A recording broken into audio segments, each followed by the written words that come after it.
સુરત મહાનગરપાલિકાની આગામી ચૂંટણીઓને ધ્યાનમાં રાખીને સુરત શહેર કોંગ્રેસ સેવા દળના સંગઠક સંતોષ પાટીલ દ્વારા જનતાને એક મહત્વપૂર્ણ અપીલ કરવામાં આવી છે। હાલમાં પ્રસિદ્ધ થયેલી મતદાર યાદી માત્ર એક ડ્રાફ્ટ કોપી છે અને ફાઇનલ યાદી આવવાની હજી બાકી છે।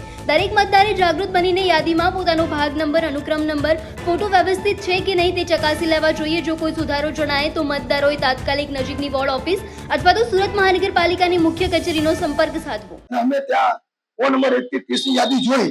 એ યાદી જોયા પછી અમે પોતાનો અમારો ભાગ નંબર, અમારો અનુક્રમ નંબર અને અમારો વોર્ડ નંબર જોયો અને અમે ચકાસણી કરી। એમાં અમારું સાચું મળ્યું છે અને ત્યાં ઉપસ્થિત અધિકારી શ્રી સિદ્ધાર્થભાઈ અમે પૂછ્યું આ યાદી ફાઇનલ છે? તો તેઓ કે ના, આ યાદી ડ્રાફ્ટ યાદી છે, ફાઇનલ યાદી બાકી છે। પરંતુ એમની વાતને સંતોષ ન થતા અમે પોતે મુખ્ય ચૂંટણી અધિકારી રાકેશ મોદીને ફોન કર્યો અને તેઓએ બી એ જવાબ આપ્યો આ યાદી હમણાં ડ્રાફ્ટ યાદી છે, ફાઇનલ યાદી આવવાની બાકી છે।